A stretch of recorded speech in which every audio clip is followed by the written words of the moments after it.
There's new urgency in the race for Texas governor, with more ads, more phone calls, and more campaigning. When we show up and talk about the things that we're going to do that makes Texas better for all of us, we win votes. But you've got to show up. We go one-on-one with challenger Beto O'Rourke and his strategy to overcome a deficit in the polls. Plus, new details about the internal investigation into the DPS response to the Uvalde shooting, how it's leading to a policy change that could save lives, and what's causing concern about the search for accountability. The journey gets even more dangerous for migrants trying to cross into Texas. What we just witnessed with her almost drowning is sad, and that people are willing to risk their life to come here. We look closer at what's changed and the challenge facing people on both sides of the border. Produced from the Capitol in Austin and airing statewide, this is the award-winning State of Texas. Hello and thank you for joining us. I'm Josh Hinkle. The race for governor is hitting a new gear. You probably noticed a growing surge of campaign ads on air and online. New polling from the University of Houston and Texas Southern University shows Governor Greg Abbott holding a 7-point lead over Democratic challenger Beto O'Rourke. The poll also shows the two candidates polling even among women voters.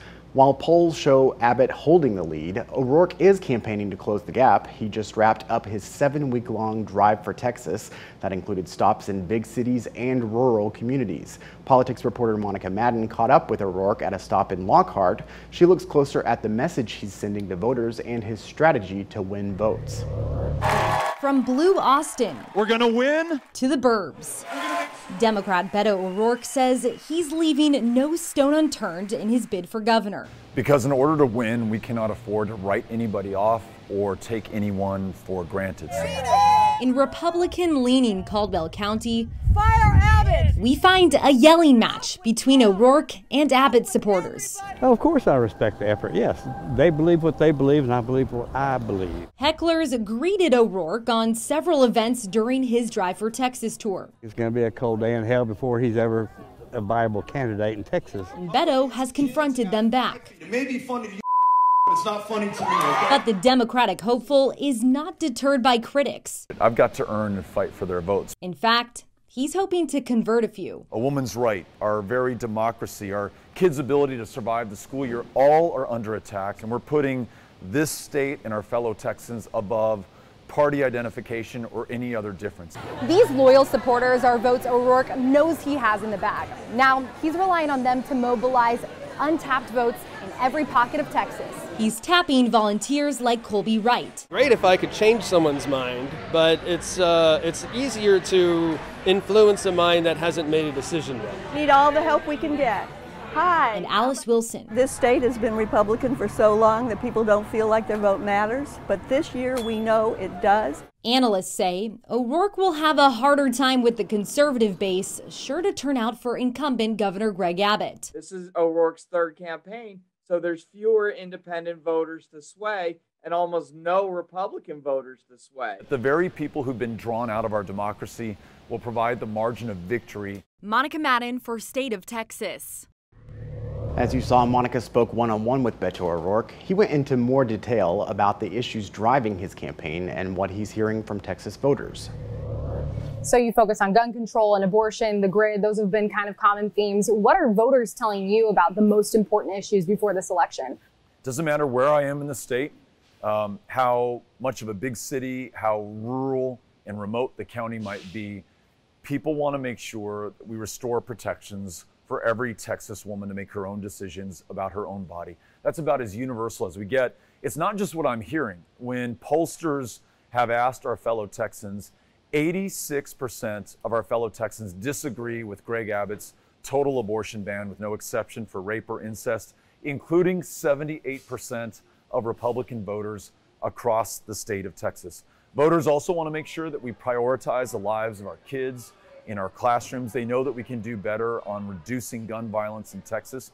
But the other common issues I hear are investing in our public schools, stopping Greg Abbott's effort to turn our tax dollars into vouchers and destroy public education in Texas.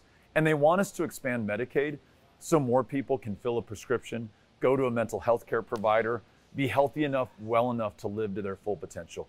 There may be some things that we argue on, but on this much there's common ground. And as governor, that's what I'm going to pursue. I mean, you said it here in your speech today that Governor Abbott has just been border, border, border. That's his message. That's what he's focusing on. What do you tell to, some Republicans that are standing outside who say they're concerned about it and don't think that you'll work with the federal government if you're elected to restore or fix those immigration issues?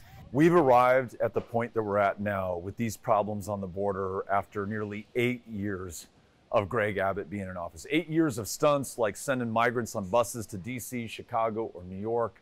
8 years of building 1.5 miles of border wall or involuntarily activating 10,000 members of the Guard. None of that has made us safer or addressed the underlying problems that we have. I will focus on solutions. That means that if you want to come to this country, you must follow our laws. But on our side, we're going to update our laws to reflect our values and our interests. So if you want to come here to work, join family, seek asylum, you're going to follow the law, but I'll make sure that there's a safe, legal, orderly path for you to be able to do that.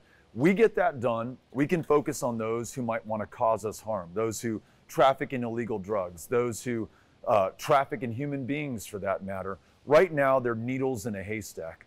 We come up with solutions, we're able to focus on the real threats, and we make Texas safer and more secure. Monica spoke at length with O'Rourke about the issues driving his campaign. You can see the full interview right now on our website. Just scan the QR code on your screen. It will take you to our State of Texas section where you can find this story. O'Rourke has made abortion rights a key part of his campaign, pointing out how Governor Abbott pushed for the state's ban on abortion with no exceptions for cases of rape or incest. The governor made headlines earlier this month when he said rape victims can take Plan B to prevent a pregnancy. He said that during an interview with NBC5 in Dallas. Plan B is an emergency medication that can be taken to possibly prevent pregnancy. It's also known as the morning after pill. Abbott says he wants to support victims of rape or incest and wants those victims to be able to access health care and report the crime immediately. The issue of abortion came into play as Governor Abbott hosted the Queen of the Netherlands at the governor's mansion. The visit aimed to strengthen economic ties between the Netherlands and Texas, and the delegation included members of the Dutch government. Members of the media were allowed to record part of the conversation between Queen Maxima and the Dutch delegation and the governor and his team. The governor's staff told media ahead of time there would be a closed-door meeting without reporters present. As media was asked to leave, the Dutch foreign trade minister asked about abortion restrictions in Texas. There's one concern that I wanted to raise, and that is on the right to a safe abortion for women. Obviously, the Netherlands has a strong standing point in that, and that we could maybe partner on with counterparts to see what we can do in that sense for Texas. Sure. One thing we put high importance on is the safety of health. The other thing we put importance on is the safety of health of the baby. In the Netherlands, women are allowed to seek abortion care for any reason up to 24 weeks of pregnancy. Governor Abbott and Beto O'Rourke will meet on the debate stage later this month. It's happening in Edinburgh on the campus of the University of Texas, Rio Grande Valley. You can watch the debate live on this station at 7 p.m. Central Time on Friday, September 30th. The danger grows for migrants looking to cross the border, and it's putting new pressure on law enforcement here in Texas. And it's a double job. It's a lot of stress on my deputies. The reasons behind the rising risk and the people paying the price along the border. Plus, we're learning new details about the internal investigation into the DPS response to the Uvalde shooting, how it's leading to a policy change that could save lives.